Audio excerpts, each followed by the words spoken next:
ও আমার কলিজার যুবক, নবীজি খেজুর গাছের সাথে ট্যাক লাগায়া খুতবা দেন, মরা খেজুর গাছ।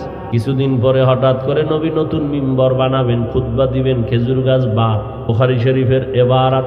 রহমতের নবী যখন এটাকে বাদ দিবেন, মানুষ যেমন কান্না করে খেজুর গাছ কান্না করে, সাহাবায়ে কেরাম বলেন মানুষের মতো কান্নার আওয়াজ। রহমতের নবী আসলেন, সামনে দাঁড়ায় বলে, এই মরা খেজুর গাছ কাঁদো কেন, কি চাও? আমি কি দোয়া করব তুই তাজা হবি, ফল হবে, মানুষ খাবে? কয় না। কি চাও? ইয়া রাসূলুল্লাহ, আমি আপনার বিরহের বেদনায় কান্না করি, আমি চাই মানুষের মতো আমার জানাজা পড়াবেন, এখানেই দাফন করবেন, কিয়ামতের দিন আমি আপনার সাথে জান্নাতে থাকবো। উস্তুনে হান্নানা আজ হাজরে রসুল নালামি জাদ হামচুয়ার বাবুকুল। আল্লাহর প্রিয় বান্দা মুমিন যারা, এদের মধ্যে ফেরাসাতের পাওয়ার আছে, তোমরা সাবধান সতর্ক। তারা চামড়ার চোখ দিয়া দেখে না, আল্লাহর দেয়া নূরের আলো দিয়ে তারা অনেক কিছু দেখেন। দ্বিতীয় আল্লাহ কর্মসূচি দিলেন, ওয়ালা তামুতুন্না ইল্লা ওয়া আনতুম মুসলিমুন, তোমরা কেউ মুসলমান না হওয়া পর্যন্ত মরণ বরণ করিও না। আল্লাহ তাআলা বলেন না মাওলানা না হইয়া মরিও না, পীর না হয়ে মরিও না, ডাক্তার প্রফেসর ইঞ্জিনিয়ার না হয়ে মরিও না, ধনী না হয়ে মরিও না। তুমি ধনী না গরিব, আলেম না মূর্খ, ইমাম না মুক্তাদি, ডাক্তার না রোগী, জানার প্রয়োজন নাই। পরিচয় আল্লাহর আদালতে একটাই, তুমি মুসলমান কিনা। মুসলমান কাকে বলে? আল্লাহ মুমিনকে বললেন মুসলমান হইয়া মরো। এখানে আমরা সবাই মুমিন, এমনকি আমরা সবাই মুসলমান, কিন্তু আল্লাহ বলেন এই মুমিন, মুসলমান না হইয়া মরিস না। কেমন যেন মনে হয় আল্লাহ আমাদের বুঝাইলেন আমরা মুমিন হইছি, মুসলমান এখনো হতে পারি নাই। আল্লাহ তাআলা অন্য এক আয়াতে বলেন, ইয়া আইয়ুহাল্লাযীনা আমানু দুখুলু ফিস-সিলমি কাফা ওয়ালা তাত্তাবিউ খুতুওয়াতিশ শাইতান ইন্নাহু লাকুম আদুউম মুবিন। আল্লাহ বলেন, ও মুমিন, ইসলামের মধ্যে পরিপূর্ণ ঢুকে যাও। তো মুসলমান হওয়ার মানে কি? আমরা সবাই মুমিন দাবি করি, মুসলমানও দাবি করি। উলামায়ে কেরাম ঈমান আর ইসলামকে এক বলছেন, আবার কেউ আলাদাও বলছেন। বলে কেমন? কয় ঈমানটা কলব থেকে শুরু, বের হয় বাহিরে, আর ইসলামটা উপর থেকে শুরু হইয়া ভেতরে যায়। মূল ঈমানের পর ইসলাম। একজনে আল্লাহ মানে, নবী মানে, কোরআন মানে, হাদিস মানে, বলেন মানি। আল্লাহ এক মানি, নবী মানি, মুমিন। বলে ইসলাম কি? বলে আল ইসলাম গরদান নেহাদান বতাআত, আল্লাহর কাছে নিজের ইচ্ছাকে বিলীন করে দেওয়া, আল্লাহর হুকুমের সামনে নিজেকে আত্মসমর্পণ করা, বিনয়ের সাথে, জোরে না, নিজের থেকে স্বেচ্ছায়, আদবের সাথে, গায়ের জোরে না। আল্লাহ যে হুকুম করেছেন তা আমার জীবনের পাথেও, আমার বুঝে আসলেও মানি, না আসলেও মানি। আল্লাহ চায় তুমি মুসলমান হইয়া যদি কবরে যাও, আমি তোমাকে বিনা হিসাবে জান্নাত দিয়ে দিব। সহজ কথা, মুসলমান হইয়া মরার মানে হলো তুমি গুনাহমুক্ত হইয়া মরো। গুনাহমুক্ত কেমনে হইবা? জীবনের এক অংশ তো পেছনে গেছে, সামনে আর এক অংশ। পেছনেও বহু গুনাহ করেছি, সামনেও গুনাহ হওয়ার সম্ভাবনা। বলে পিছনের গুনাহ থেকেও নিজেকে পবিত্র বানাও, সামনে গুনাহ যেন না হয়, এই ক্ষেত্রেও সতর্ক। বলে পিছনের গুনাহ থেকে কেমনে আমি মুক্ত হব? একটা মেডিসিন ব্যবহার করো, জীবনের পিছনে কোনো গুনাহই আর আমল নামায় লেখা থাকবে না। পিছনের গুনাহ থেকে বাঁচার জন্য, মুক্ত হওয়ার জন্য একটা মেডিসিন হলো তওবা ইস্তেগফার। তওবা ইস্তেগফারের মাধ্যমে তুমি গুনাহ থেকে নিজেকে পবিত্র বানাও, পিছনের সামনে যেন গুনাহ না হয়। সেজন্য আর একটা পুঁজি তুমি ধরে রাখো, ওই পুঁজির নাম হলো তাকওয়া। আর তাকওয়া যদি অন্তরে জমা করতে চাও, এই জমিনে আল্লাহর প্রিয় বান্দা যারা মুত্তাকি, যাদের দেখলে দিল নরম হয়, যাদের বয়ান শুনলে চোখে পানি আসে, এমন আল্লাহওয়ালার পরামর্শ নিয়ে, নেক নজর নিয়ে নিজের জীবনটাকে ধন্য বানাও। গুনাহমুক্ত হইয়া বিছানায় যাও, না হয় মরার আগেই কিন্তু বিপদ শুরু হয়ে যাবে। ও আমার কলিজার যুবক বাবারা, দুনিয়া রং তামাশায় পড়ে তো গুনাহ কম করো নাই। চোখ দুইটা বন্ধ করলে মনে হয় আমার জীবনে যত হায়াত পেলাম সব গুনায় কাটায় দিলাম। হাতের গুনাহ, চোখের গুনাহ, কানের গুনাহ, জবানের গুনাহ, অন্তরের কল্পনার গুনাহ। আমার এই গুনার খবর আমার আপনজন কেউ জানে না। যদি জানতো, কেউ মোহাব্বতের নজরে দেখতো না। আল্লাহ বলেন আমি সব জানি, তারপরও রাগ করে পানি বন্ধ করি নাই, খানা বন্ধ করি নাই। আল্লাহর ভয় অন্তরে জমা করো হে যুবক।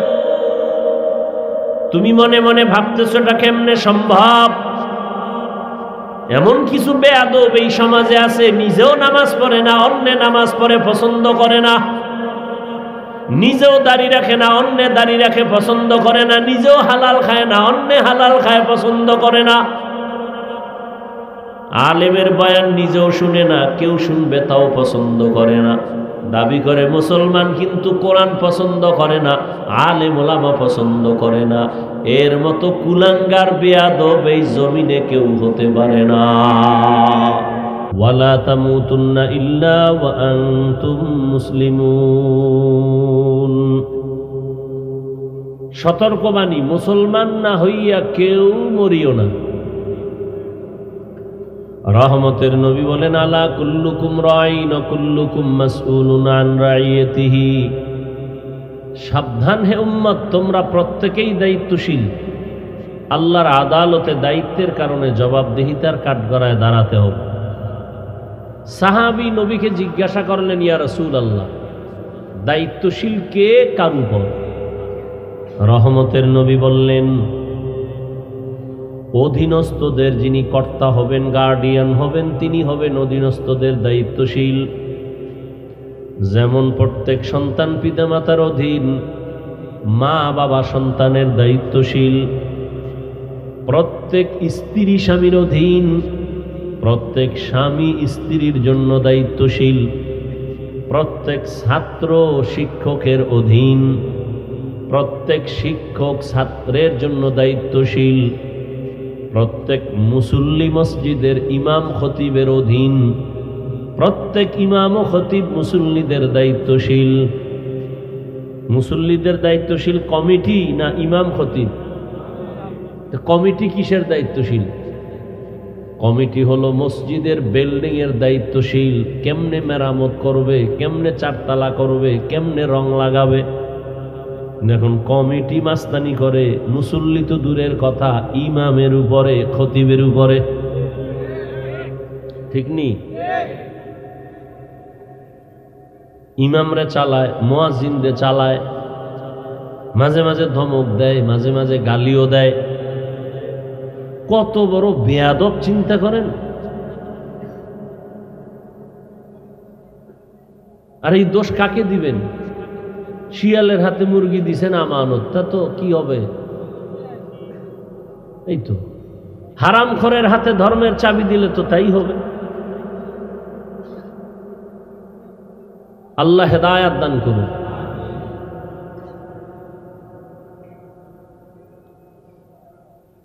যে গাড়ির ড্রাইভারের লাইসেন্স নাই, চালাইতে পারে না, এর যদি ড্রাইভিং এ বসায় বলেন চালাও, তো খালে যাইবে। আউযুবিল্লাহ পারে না, বিসমিল্লাহ পারে না, ইমামের ভুল ধরে, ইমামকে পরিচালনা করে। খতিব সাহেব বয়ান করবে কোরআন হাদিস দিয়ে, এমনে বয়ান করেন, সেমনে বয়ান করেন। এরকম কিছু বেয়াদব নাই? ওই শিয়ালের হাতে মুরগি দিছেন আপনারা। এলাকার গণ্যমান্য ব্যক্তি, টাকা আছে, সুদের টাকা মসজিদে দিবে। হারাম টাকা দান করা হারাম, মনে রাখবেন। হারাম টাকা দান করা, জেনে শুনে ওই দান নেওয়াও হারাম। আপনি যদি জানেন এই লোকটার টাকা হারাম, ওইটা যাই না আপনি যদি নেন, এটাও হারাম। আল্লাহ হেদায়াত দান করুন। ওয়ার্ডের একজন মেম্বার, ওয়ার্ডের মানুষের দায়িত্বশীল, চেয়ারম্যান ইউনিয়নবাসীর দায়িত্বশীল, দেশের প্রধান গোটা দেশবাসীর দায়িত্বশীল, উলামায়ে আহলে হক গোটা উম্মতে মুহাম্মদের দায়িত্বশীল। আর একজন সাহাবী দাঁড়াইলেন, ইয়া রাসূলুল্লাহ, আমার অধীনেও কেউ নাই, আমিও কারো অধীনে নেই, আমি একা, আমার দায়িত্ব কি? রহমতের নবী বললেন, আপনি আপনার অঙ্গ প্রত্যঙ্গের দায়িত্বশীল। দুইটা হাত আল্লাহ দান করেছেন, এমনিই না কাজ আছে, কাজের জন্য দিয়েছেন। চোখের দায়িত্ব দিয়ে আল্লাহ পাঠাইছেন, দুটো কান দিছেন, এগুলোর আলাদা আলাদা ডিউটি আছে। কিয়ামতের ময়দানে এই ডিউটি পালন না করলে জবাবদেহিতার কাঠ গড়ায় দাঁড়াতে হবে। আল্লাহ পাক জিজ্ঞাসা করবেন, হাত যেই কাজে দিলাম ব্যবহারের জন্য করেছো কিনা? অনেক মিথ্যার আশ্রয় নিবে, মাইরের ভয় বলবে হ্যাঁ করেছি, অথচ করে নাই। তো করছে না করে নাই আল্লাহ এটা জানে না? জানে। এবার আল্লাহ জিহ্বাকে বন্ধ করে হাতকে বলবে কথা বল। اليوم نختم على أفواههم وتكلمنا أيديهم وتشهد أرجلهم بما كانوا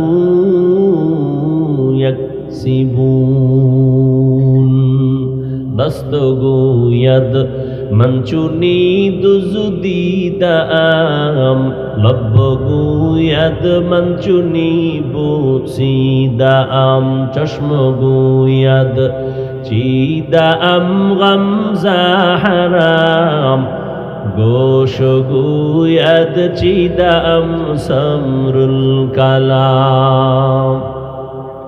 কিছুক্ষণ বসবেন না বিড়ির আবার নেশা উঠবে? কবি এত ঠান্ডা লাগে, একটু গরম করি শরীর, বিড়ি বুড়ি টান টান দিয়ে আবার এবং নিজের কপালটাও নষ্ট করেন না। আল্লাহ নিয়ে আসছেন, শুকর আদায় করিয়া মা বাবার জন্য একটু দোয়া করিয়া যান। এই বরকতি মজলিস কালকে মিলবে, আর আপনি কালকে সুস্থ থাকবেন, আসতে পারবেন, কোনো গ্যারান্টি নাই। চোখের সামনে তাজা মানুষগুলো চলে যাইতেছে, কোনো রোগ নাই, হঠাৎ করে বুকে ব্যথা, ধর ধর বলার আগে নাই।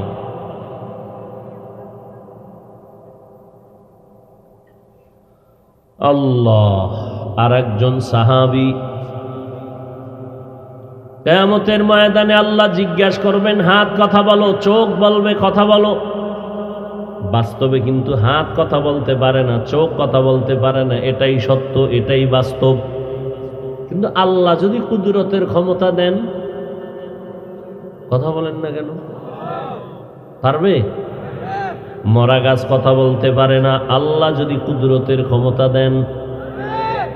এই বিশ্বাসটা মুমিন হিসেবে রাখতে হবে যে দুনিয়ার সবাই বলে এটা হবে না, পারবে না, অসম্ভব, আল্লাহ পাক বলেন ওটা আমার কুদরতের দ্বারা সম্ভব। দুনিয়ার সবাই বলে এটা হবে না, আল্লাহ তাআলা বলে এটা আমার কুদরতের দ্বারা হবে। ইকো বন্ধ করো। মেশিন চালায় কে, তুমি না অন্য অপারেটর আছে? কথা কয় না, কে চালায়? তুমিই চালাও। তুমি বুঝো না ইকোটা বন্ধ করতে পারো না? আমি দূরের থেকে কথা কই একরকম, কাছে গেলে দেখছো বাড়ি মারে কেমনে।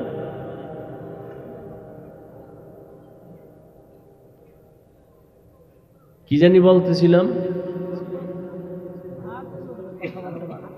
হাত কথা বলবে আল্লাহর দরবারে। ও দয়ার মালিক, এখন কেমনে কথা বলবে? হাতের তো মুখ নাই, কথা কম, মাওলা কেমনে বলাইবেন সেটা তো মাওলা জানে। নবীজি খেজুর গাছের সাথে ট্যাক লাগায় আমি খুতবা দেন, মরা খেজুর গাছ। কিছুদিন পরে হঠাৎ করে নবী নতুন মিম্বর বানাবেন, খুতবা দিবেন, খেজুর গাছ বাদ। বুখারী শরীফের এবারাত। রহমতের নবী যখন এটাকে বাদ দিবেন, মানুষ যেমন কান্না করে খেজুর গাছ কান্না করে, সাহাবায়ে কেরাম বলেন মানুষের মতো কান্নার আওয়াজ। রহমতের নবী আসলেন, সামনে দাঁড়ায় বলে, এই মরা খেজুর গাছ কাঁদো কেন? কি চাও? আমি কি দোয়া করব তুই তাজা হবি, ফল হবে, মানুষ খাবে? কয় না। কি চাও? ইয়া রাসূলুল্লাহ, আমি আপনার বিরহের বেদনায় কান্না করি, আমি চাই মানুষের মতো আমার জানাজা পড়াবেন, এখানেই দাফন করবেন, কিয়ামতের দিন আমি আপনার সাথে জান্নাতে থাকব।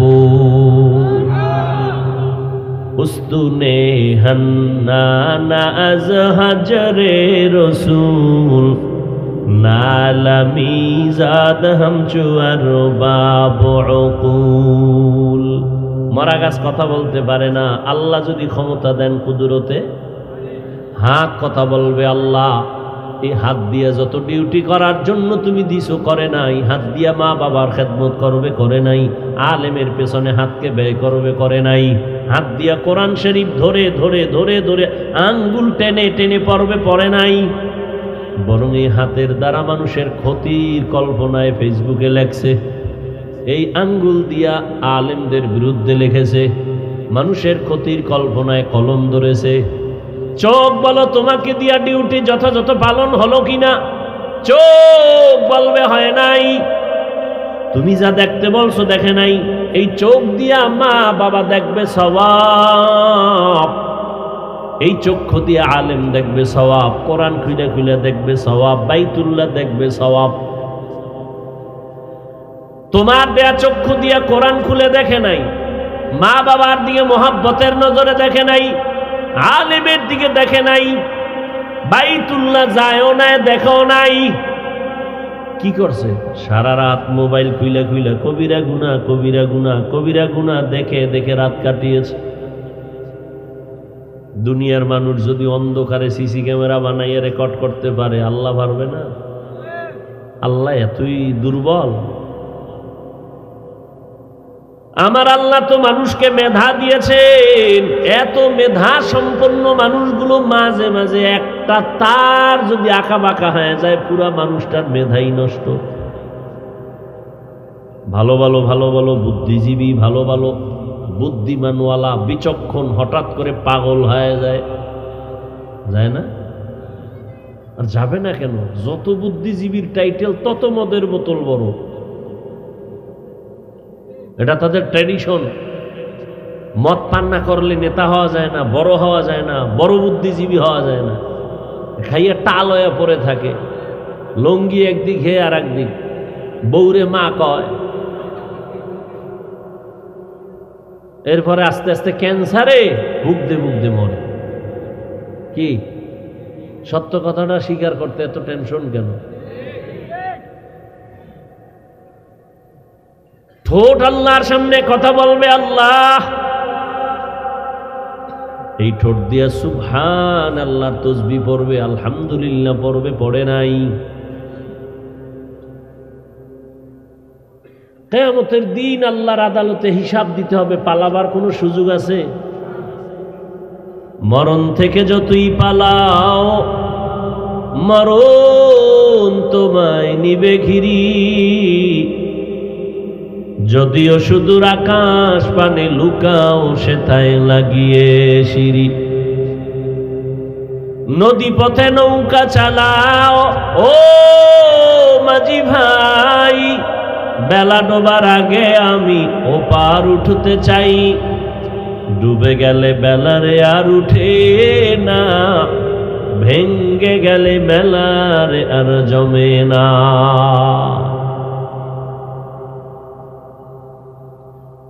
কিয়ামতের ময়দানে হাজির হতে হবে, পালাবার কোনো রাস্তা নাই। ও আমার কলিজার যুবক, আমগো হুজুর গো যত চ্যালেঞ্জ সব কিছুর গোড়া কোরআন। এটা এমন একটা কিতাব, সিন্ধুকে কেউ তালা মেরে রাখে নাই খোলামেলা।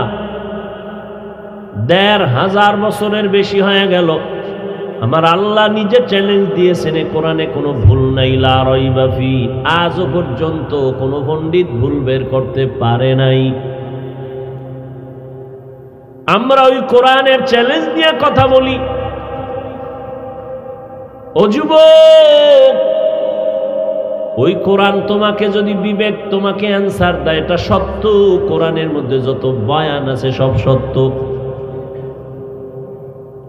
আর যদি ভুল বের করে দিতে পারো, এখন আমি দাড়ি কেটে ফেলবো, নামাজ রোজা বাদ, প্যান্ট শার্টটাই লাগায় রাস্তায় নাচ গান শুরু করো। তুমি কেন? বড় বড় বড় বড় বড় বড় পণ্ডিতেরাও পারে নাই, বরং বহু পণ্ডিতেরা মাথা নত করে কোরআনের সামনে কালেমাওয়ালা হয়ে গেছে। অতএব তোমাকে ভাবতে হবে কোরআন সত্য। তাহলে কোরআনের ভেতরে জান্নাতের বয়ান আছে, তাও সত্য। জাহান্নামের বয়ান আছে, তাও সত্য। না মিথ্যা? সত্য। জান্নাতের বয়ান আসেনি, জাহান্নামের বয়ান আসেনি? আছে।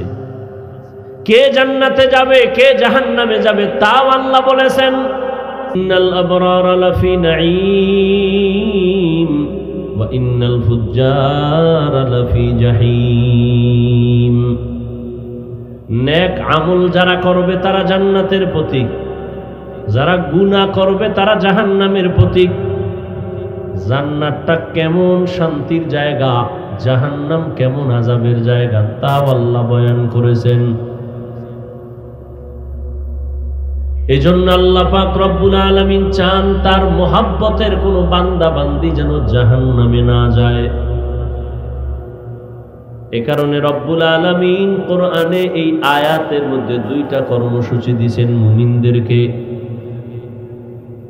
ইয়া আইয়ুহাল্লাযীনা আমানুত্তাকুল্লাহা হাক্কা তুকাতিহ। প্রথম কর্মসূচি আল্লাহকে ভয় কর। দ্বিতীয় কর্মসূচি ওয়ালা তামুতুন্না ইল্লা ওয়া আনতুম মুসলিমুন। মুসলমান না হইয়া কেউ মরবা না। প্রথম কর্মসূচি আল্লাহকে ভয় করো, ভয় করার মতো হক আদায় করে। সাহাবায়ে কেরামে আয়াত শুনে পরেশান হয়ে গেলেন। আল্লাহ যত বড়, ওই পরিমাণ আল্লাহকে ভয় করা কোনো বান্দা বান্দির দ্বারা সম্ভব না। হক আদায় কেমনে করবে বান্দা আল্লাহর? নবীজির কাছে গিয়া পরেশান, নবীও পরেশান। সাথে সাথে আল্লাহ সান্ত্বনার আয়াত নিয়ে জিব্রাইলকে পাঠিয়ে দিলেন, যাও নবীরে গিয়া আয়াত শুনায় দাও, ইত্তাকিল্লাহা মাস্তাতাতুম। আমার হক আদায় করে ভয় করতে হবে না, কিন্তু প্রত্যেক বান্দা বান্দি যেন তার সাধ্য মতো আল্লাহকে ভয় করে। এই ভয়ের নাম তাকওয়া। যে ব্যক্তি আল্লাহকে ভয় করবেন ওই ভয়ের নাম তাকওয়া। যিনি ভয় করবেন তার নাম মুত্তাকি। এই ভয় সবার অন্তরে জমা থাকে না, অর্জন করা লাগে। কিন্তু আশ্চর্য, সবাই তো বলে আমি আল্লাহকে ভয় করি।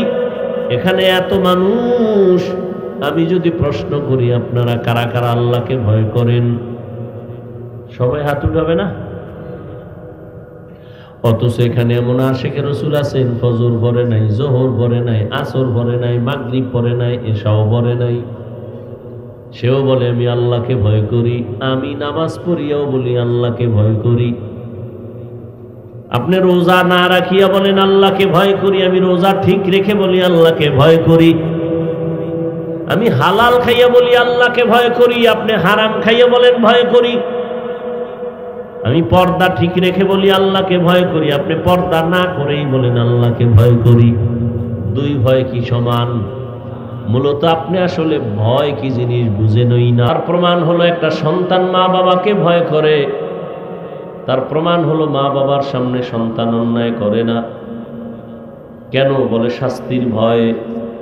একটা ছাত্র শিক্ষকের সামনে অন্যায় করে না, কেন? বলে শাস্তির ভয়।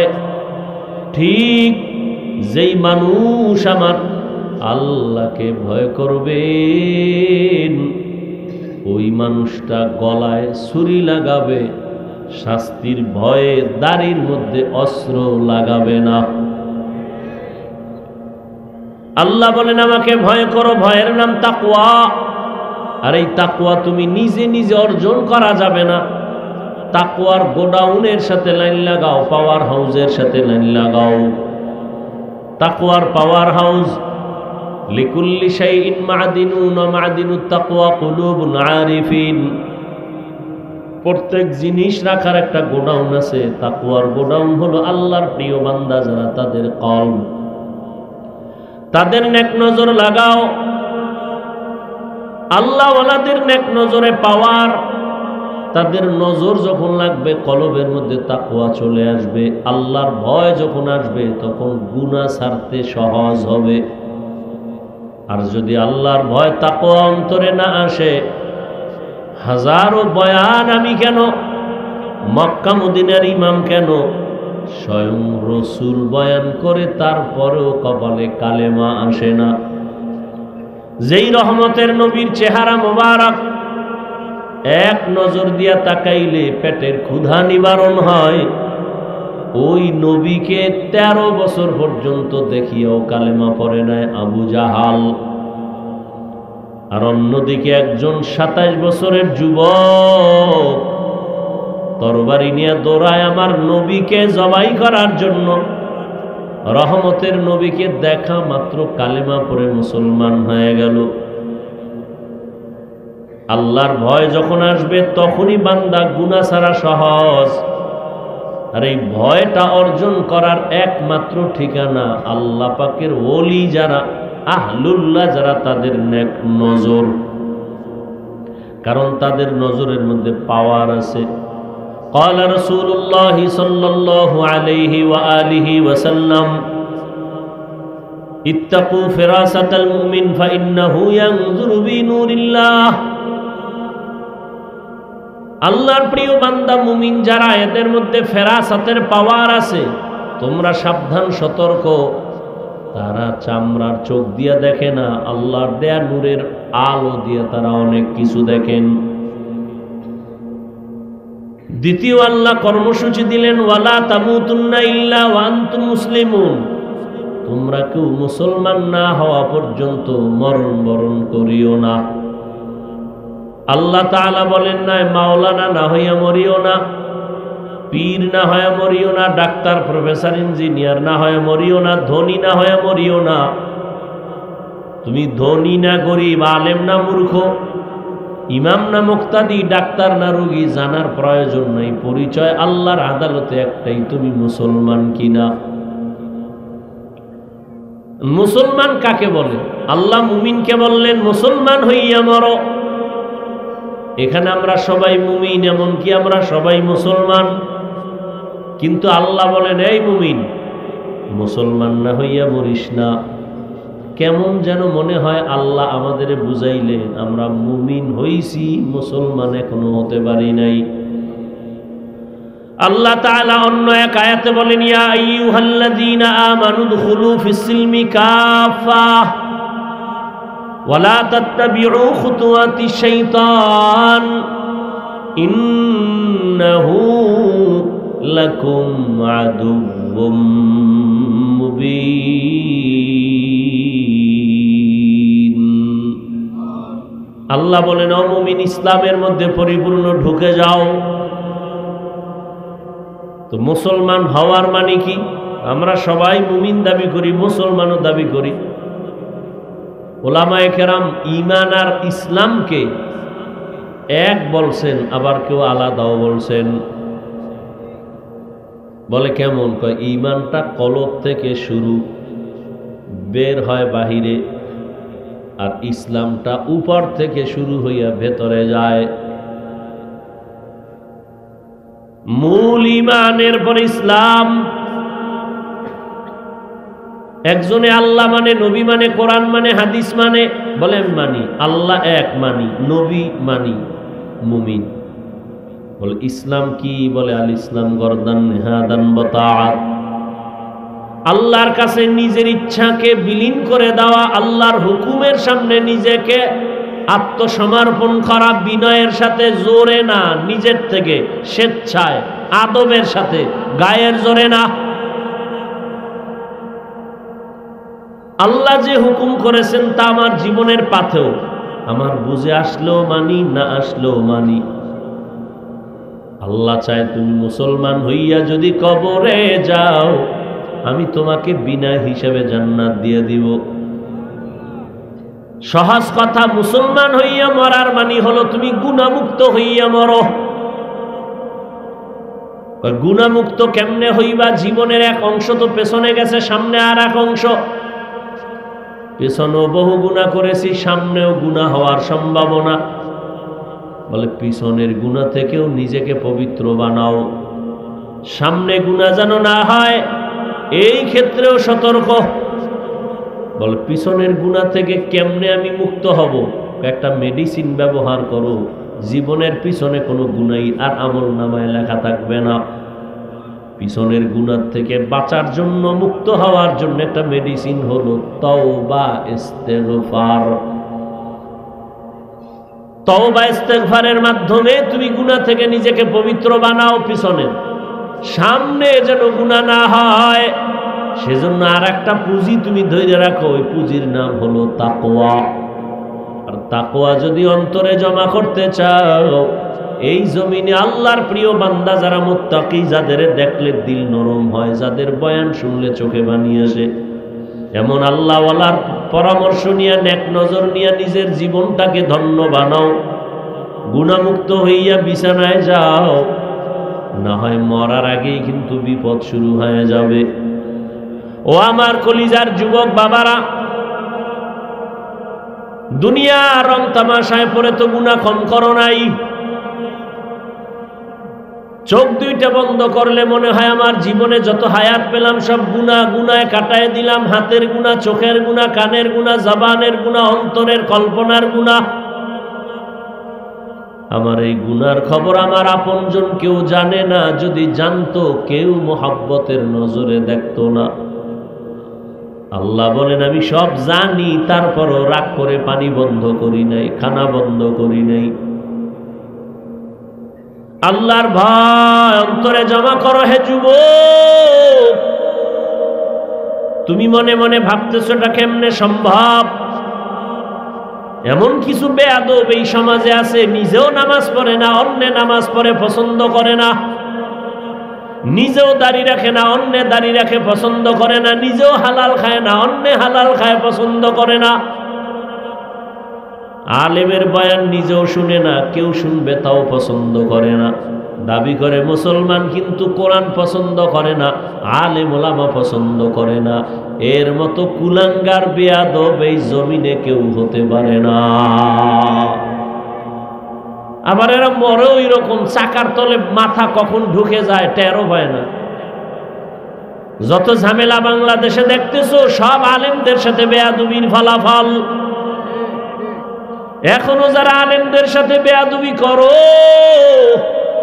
দূরে বসে করো আর কাছে বসে করো, ডাইরেক্ট করো আর ইনডাইরেক্ট করো, রেডি থাকো, তোমার পরিণাম ফলটাও ভালো হবে না।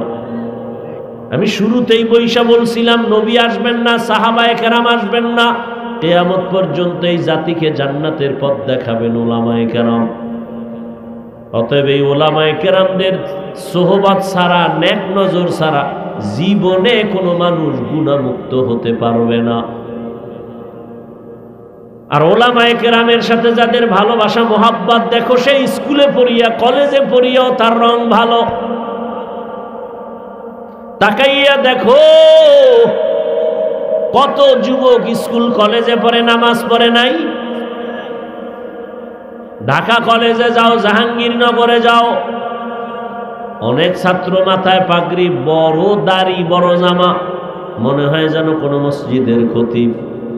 ভাই তুমি কোন মসজিদের খতিব? বলে আমি আরবি পারি না। কিসের খতিব? বলে তো তোমার এমন রং কেন? আমি কলেজে পড়ি, কিন্তু উলামায়ে কেরামের নেক নজর দিয়ে আমি রং লাগায় দিছি। কলেজের ছাত্র এরম নাই? তোর কপালে এত অভিশাপ লাগছে কার? তুমি পারো না কেন রে বাবা?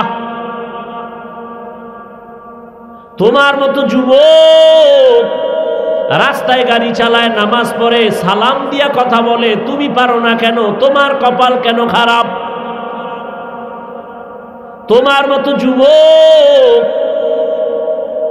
র‍্যাব, আর্মি, পুলিশ, বিডিআর এর চাকরি করে, নামাজি দাড়িওয়ালা, ওসি, ডিসি, এসপি নামাজি দাড়িওয়ালা, ডাক্তার, প্রফেসর, ইঞ্জিনিয়ার নামাজি দাড়িওয়ালা, বলো তুমি কেন পারো না? তোমার কপাল বুঝি খারাপ? এখনো সময় আছে, তওবা করে নাও।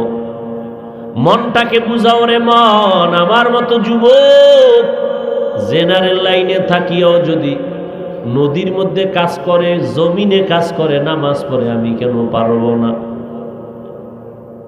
আমি যে এতক্ষণ তোমাকে বুঝাইয়া বয়ান করতেছি, একবারও কিন্তু বলি না এ সবাই হুজুর হওয়া লাগবে।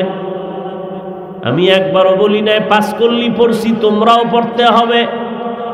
আমি কওমি মাদ্রাসায় পড়েছি, তোমাকেও পড়তে হবে। আমি তাবলীগ করি, পীর সাহেবের মুরিদ, তোমাকেও তাই করতে হবে। একবারও বলি নাই। বরং আমি শেষ কথা বলে যাই, যুবক বাবারা, স্কুলে পড়ো আলহামদুলিল্লাহ, কলেজে পড়ো আলহামদুলিল্লাহ, চাকরি করো, ব্যবসা করো আলহামদুলিল্লাহ। জানি না আমার মতো এত আপন করে তোমাকে কেউ বলবে কিনা। বরং আমি যে এত আবেগ দিয়ে বলি, অনেকে আমাকে নিষেধ করে, এত আবেগ দিয়ে যুবকদের এমন কেন বলেন? স্কুলের পক্ষে বলছি, কলেজের পক্ষে বলছি, বড় মন নিয়ে তাকিদ দিয়া বলি, স্কুল ছাড়বি না, কলেজ ছাড়বি না। খুব কঠিন ভাবে বলি। কলেজে লেখাপড়া করে ডাক্তার হও, ইঞ্জিনিয়ার হও, প্রফেসর হও, সাংবাদিক হও, ব্যবসায়ী হও, চাকরিজীবী হও। এই রকম তাকিদ দিয়া কেউ বলে না ও আল্লাহর বাবা, আল্লাহর বান্দা, নবীরা, আশেক, বাবারা শোনো, কিন্তু শেষে আমার একটা ছোট্ট দাবি, তুমি ডাক্তার হও, ইঞ্জিনিয়ার হও, প্রফেসর হও, যাই হও না কেন, অনুরোধ বেয়াদব হইও না। এরে আম্মা জান, খাজা মঈনুদ্দিনের মাও তো মা, আপনারাও মা। এখনো সময় আছে, তওবা করেন। আপনাদের মতো কত মহিলা এই এলাকায় এখনো আছে, বেপরদায় চলে না, নামাজ ছাড়ে না, মোবাইলে সময় নষ্ট করে না, স্বামীর মালের খেয়ানত করে না, সন্তানগুলো আদর্শওয়ালা বানানোর মেহনত করে। এরে আম্মা জান, আপনারা কেন পারবেন না? এখনো সময় আছে, তওবা করেন। মনে মনে আল্লাহকে বলেন, হে মালিক, আর বেপরদায় চলবো না, আর নামাজ ছাড়বো না, মোবাইলে সময় নষ্ট করব না, স্বামীর মাল খেয়ানত করব না, সন্তানকে আদর্শওয়ালা বানানোর মেহনত করব। ও আমার যুবক বাবারা, বৃদ্ধ বাবাজিরা, এখনো সময় আছে, তওবা করো। জীবনে আর দাড়ি কাটবা না, নামাজ ছাড়বা না, বেপরদায় চলবা না, মা বাবার সাথে বেয়াদবি করবা না, শিক্ষকের দোয়া নিয়া, ওলামায়ে কেরামের পরামর্শ নিয়া নবীর তরিকায় চলবা। তওবা করার মতো যদি অন্তর তৈরি হয়, মুনাফিকি না থাকে, খাঁটি তওবার নিয়ত যাদের আছে, দুটো হাত আমার আল্লাহকে দেখাইয়া দাও। আয় আল্লাহ, আমাদের হাতগুলো কবুল করে নেন, তওবা কবুল করে নেন, তওবার উপরে মজবুত হইয়া চলার তৌফিক আমাদের দান করেন। আমিন।